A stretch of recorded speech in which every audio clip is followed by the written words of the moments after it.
ಬದುಕು ನಿರಂತರವಾಗಿ ಬದಲಾಗುತ್ತಾ ಹೋಗುತ್ತದೆ. ಭಾವನೆಗಳು ಅಷ್ಟೇ ಕಾಲದಿಂದ ಕಾಲಕ್ಕೆ ಬದಲಾಗುತ್ತಲೇ ಇರುತ್ತವೆ. ಭೂತಕಾಲದಲ್ಲಿ ಘಟಿಸಿದ್ದ ಸಂಬಂಧಗಳು ಭವಿಷ್ಯತ್ತಿನಲ್ಲಿ ಕಳೆದು ಹೋಗಬಹುದು. ಇಂದಿನ ರೋಷ ನಾಳೆಯ ಪ್ರೀತಿಗಾಗಿ ಮಾರ್ಪಡಬಹುದು. ಮಾನವರ ನಡುವಿನ ಸಂಬಂಧಗಳು ಬೆರಗು, ಅಚ್ಚರಿ, ಕ್ಲಿಷ್ಟತೆಯನ್ನು ಮೂಡಿಸಿ ನಮ್ಮ ಅಂತಃಶಕ್ತಿಗೆ ಸವಾಲು ಒಡ್ಡುತ್ತವೆ.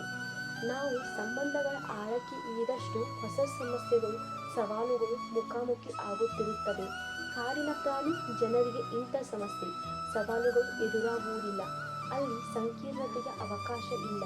ಆದರೆ ನವಯುಗದಲ್ಲಿ ಜನರು ಯಾವಾಗಲೂ ಮನಃಶಾಸ್ತ್ರಜ್ಞರ ಬಳಿ ಸಮಸ್ಯೆಗಳನ್ನು ಪರಿಹರಿಸಲು ಸಾಲುಗಟ್ಟಿ ನಿಂತಿರುತ್ತಾರೆ. ಮಾನವನಿಗೆ ಸಂಬಂಧಗಳ ಬಗ್ಗೆ ತುಡಿತ, ವ್ಯಾಮೋಹ, ಅಂತಹ ತಲ್ಲಣ ವ್ಯಾಮೋಹಗಳಿಂದ ಸಂಬಂಧಗಳ ನಡುವೆ ಗಾಢತೆ ಹೆಚ್ಚುತ್ತದೆ. ಯಾರನ್ನಾದರೂ ನೀವು ಹೋಗಿ ನಾನು ನಿನ್ನನ್ನು ಪ್ರೀತಿಸುತ್ತೇನೆ ಎಂದರೆ ಹುಡುಗಿ ಕಣ್ಣರಳಿಸಿ ನಿನ್ನ ಪ್ರೀತಿ ಶಾಶ್ವತವಾಗಿರಬೇಕು ಎಂದು ಕಂಡೀಷನ್ ಹಾಕುತ್ತಾಳೆ. ಆದರೆ ಪ್ರತಿಯೊಂದು ಸಂಬಂಧಕ್ಕೂ ಒಂದು ಕೊನೆ ಉಂಟು. ಜೀವನ ಪರ್ಯಂತ ಪ್ರೀತಿಸುತ್ತೇವೆ ಎಂದು ಹೇಳಿದವರನ್ನು ಪ್ರೀತಿಸಲ್ಪಡುವವರು ಕಟ್ಟೆಚ್ಚರ ವಹಿಸಿ ಕಾಯುತ್ತಿರುತ್ತಾರೆ. ಸಂಬಂಧಗಳು ನೆನೆದು ನಿಟ್ಟುಸಿರು ಬಿಡುವವರು ಹಲವರು. ನಿಜಕ್ಕೂ ಸಂಬಂಧಗಳ ನಡುವೆ ಗಾಢತೆ ಹೆಚ್ಚುತ್ತಾ ಹೋದಂತೆ ಉಸಿರು ಕಟ್ಟುತ್ತಾ ಹೋಗುತ್ತದೆ. ಆಗ ಸಂಬಂಧಗಳ ಬಿಡುಗಡೆಯನ್ನು ಬಿಡುತ್ತದೆ. ಅಂತಹ ಕಟು ಸತ್ಯವನ್ನು ಅರಿಯುವ ಪ್ರಯತ್ನವನ್ನು ನಾವು ಮಾಡಲಾರೆವು. ಹಿಂದಿನ ಸಂಬಂಧ ಹೇಗಿತ್ತು, ಮುಂದಿನ ಸಂಬಂಧ ಹೇಗಿರಬೇಕು ಎಂಬುವ ನಡುವೆ ಗೊಂದಲ ಉಂಟಾಗುತ್ತದೆ. ಮಾನಸಿಕವಾಗಿ, ಭಾವನಾತ್ಮಕವಾಗಿ ಬೆಸೆದುಕೊಂಡ ಸಂಬಂಧಗಳು ಹಲವು ಬಗೆ. ಅವುಗಳು ಸಂಭಾಳಿಸುವುದು ಬಹಳ ಕಷ್ಟ. ಒಂದು ಸಂಬಂಧ ಹಳಸಿ ಹೋದಾಗ ಅದರಿಂದ ಉಂಟಾದ ನೋವಿನಿಂದ ತಪ್ಪುಗಳನ್ನು ತಿದ್ದುಕೊಳ್ಳುತ್ತೇವೆ, ಆದರೂ ಉಳಿಯುವುದಿಲ್ಲ.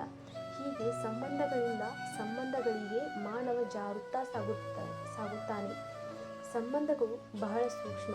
ಸಂಬಂಧಗಳನ್ನು ಉಳಿಸಿಕೊಳ್ಳುವ ಕಲೆ ಎಲ್ಲರಿಗೂ ಸಿದ್ಧಿಸುವುದಿಲ್ಲ. ನಾವೆಯನ್ನು ನಡೆಸುವ ನಾವನಿಗೆ ಸಂಬಂಧಗಳು ಬಹಳ ಸೂಕ್ಷ್ಮ. ಸಂಬಂಧಗಳನ್ನು ಉಳಿಸಿಕೊಳ್ಳುವ ಕಲೆ ಎಲ್ಲರಿಗೂ ಸಿದ್ಧಿಸುವುದಿಲ್ಲ. ನಾವೆಯನ್ನು ನಡೆಸುವ ನಾವಿಕನಿಗೆ ದೋಣಿಯನ್ನು ನೀಡಿದರೆ ಉಪಯೋಗ, ಆದರೆ ನಾವೇ ನಡೆಸಲು ಬಾರದವನಿಗೆ ದೋಣಿ ಕೊಟ್ಟರೂ ನಿರುಪಯುಕ್ತ. ನಿಮಗೆ ಸಂಬಂಧಗಳ ಬಗ್ಗೆ ಎಷ್ಟು ತಿಳಿದಿದೆ ಎಂಬುದನ್ನು ತಿಳಿದುಕೊಳ್ಳಬೇಕು. ಬದುಕಿನಲ್ಲಿ ಪ್ರತಿಯೊಬ್ಬರೂ ಒಂದಲ್ಲ ಒಂದು ಬಾರಿ ಒಂಟಿತನವನ್ನು ಅನುಭವಿಸಬೇಕಾಗಬಹುದು.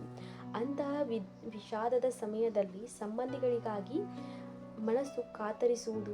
ಆಗಲೇ ಸಂಬಂಧಗಳ ಬೆಸೆದುಕೊಳ್ಳುತ್ತವೆ.